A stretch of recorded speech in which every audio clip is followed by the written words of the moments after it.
हमारी अर्थ प्लेनेट के पास तो एक ही चांद यानी कि मून है, ये तो आपको पता है। लेकिन अगर मैं आपसे सवाल पूछूं कि ऐसा कौन सा प्लेनेट है जिसके पास सबसे ज्यादा चांद है यानी कि मून है, तो आप क्या कहेंगे? शायद आप लोग जुपिटर का नाम लें, जिसके पास अभी तक 79 मून डिस्कवर हुए हैं। लेकिन आपकी नॉलेज अपडेटेड नहीं है। चलिए आपकी नॉलेज को मैं अपडेट कर देता हूं। एक्चुअली सैटर्न यानी कि शनि जुपिटर को पीछे छोड़ते हुए 82 मून्स के साथ नंबर 1 पोजीशन पे आ गया है। यानी कि शनि के पास 82 मून्स डिस्कवर किए गए हैं। क्या इसके पहले तक इफेक्ट आप जानते थे? और अगर नहीं जानते थे तो चैट सेक्शन में लिखना मत भूलिएगा। गाइस, आपने अपनी जिंदगी में घोड़े तो बहुत देखे होंगे, लेकिन आज इस वीडियो में मैं आप लोगों को दुनिया का सबसे दुर्लभ और सबसे खूबसूरत घोड़ा दिखाने जा रहा हूं, जिसे देखने के बाद आपको फील होगा कि मानो आपने जन्नत का घोड़ा देख लिया हो। जी हाँ गाइस, उस घोड़े का नाम है अखैल टीके। मूलतः इस नस्ल के घोड़े तुर्कमेनिस्तान में पाए जाते हैं। ये घोड़ा इतना दुर्लभ है कि पूरी ही दुनिया में इस नस्ल के घोड़े मात्र 1250 ही हैं। इसकी बॉडी मेटल के जैसी चमकती है, मानो ये लाइट को रिफ्लेक्ट कर रही हो। सच में बहुत ही खूबसूरत है। आपको इस घोड़े को देख के कैसा लगा चैट सेक्शन में जरूर लिखिएगा। गाइस, अक्सर इंडिया में जब लोग बीमार पड़ते हैं ना, तो वो डॉक्टर के पास जाने की बजाय सीधे दवाई की दुकान वाले भैया के पास चले जाते हैं। उसे अपनी बीमारी बताते हैं और उसे दवाई ले आते हैं। कभी कभार हम उससे ठीक भी हो जाते हैं, लेकिन कभी कभार उसके भयंकर परिणाम भुगतने पड़ते हैं।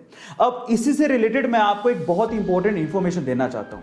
अगर अगली बार आप डॉक्टर की पर्ची के बिना किसी दवाई की दुकान पर जाएं, तो प्लीज दवाई खरीदने से पहले उसे पलटकर रेड स्ट्रिप यानी कि लाल पट्टी जरूर चेक कर ले। अगर उस दवाई के ऊपर रेड स्ट्रिप यानी कि लाल पट्टी बनी हुई है तो उसे ना खरीदें, क्योंकि उसका मतलब ही यही है कि उस दवाई को जिसके ऊपर रेड स्ट्रिप या लाल पट्टी बनी है, बिना डॉक्टर की सलाह के ना तो खरीदा जा सकता है, ना ही इस्तेमाल किया जा सकता है।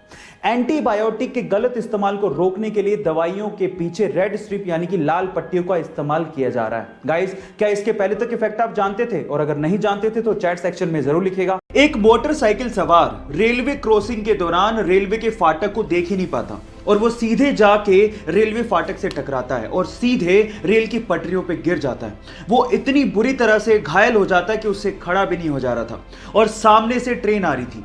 यह देखकर पास में खड़ा एक युवक भागता हुआ आता है और उसे रेल की पटरियों से खींचता है और उसकी बाइक को रेल की पटरियों से खींचता है और उसकी जान बचाता है। अगर आखिरी समय पर वो बहादुर लड़का नहीं आता तो शायद आज वो बंदा जिंदा ही नहीं होता। सो गाइस, उस बहादुर लड़के की बहादुरी के लिए एक लाइक तो बनता है। इलाज में होने वाले भारी भरकम खर्च की वजह से आज बीमार होने में भी डर लगता है। इंडिया में आज भी ऐसे लोग हैं जो कि जब तक बहुत ज्यादा बीमार नहीं हो जाते, यानी कि पानी सर के ऊपर से नहीं चला जाता, तब तक वो डॉक्टर के पास जाते ही नहीं है। और उसके पीछे की वजह है डॉक्टर की भारी भरकम फीस। लेकिन अगर मैं आपसे कहूं कि इस इंडिया में एक ऐसी डॉक्टर भी हैं जो मात्र 10 रुपए में इलाज करती हैं। जी हां गाइस, आप ठीक सुन रहे हैं, मात्र 10 रुपए में। उनका नाम है नूरी प्रवीण, डॉक्टर नूरी प्रवीण। वो आंध्र प्रदेश के कुड़पा जिले में अपना क्लिनिक चलाती है और उनका सपना है कि एक दिन वो बहुत बड़ा अस्पताल खोलें और उसमें भी मात्र 10 रुपए में चेकअप करें।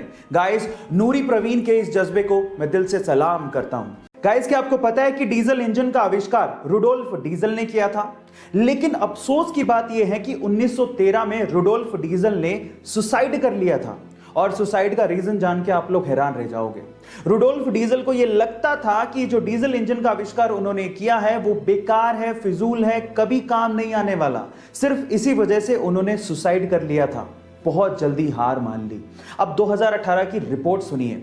2018 की रिपोर्ट के अनुसार पूरी ही दुनिया के 60% व्हीकल्स में डीजल इंजन लगा हुआ है। इसीलिए कहते हैं इतनी जल्दी हार नहीं माननी चाहिए। किस्मत का पहिया कब पलट जाए किसी को नहीं पता। क्या आप लोगों को पता है कि कभी रेल की पटरी पे जंग क्यों नहीं लगती, जबकि रेल की पटरी हमेशा हवा से और मॉइस्चर से कांटेक्ट में रहती है? इसके पीछे का रीजन क्या है? डोंट वरी, मैं आपको बताता हूं। इसके पीछे का रीजन है उसमें यूज होने वाला मटेरियल।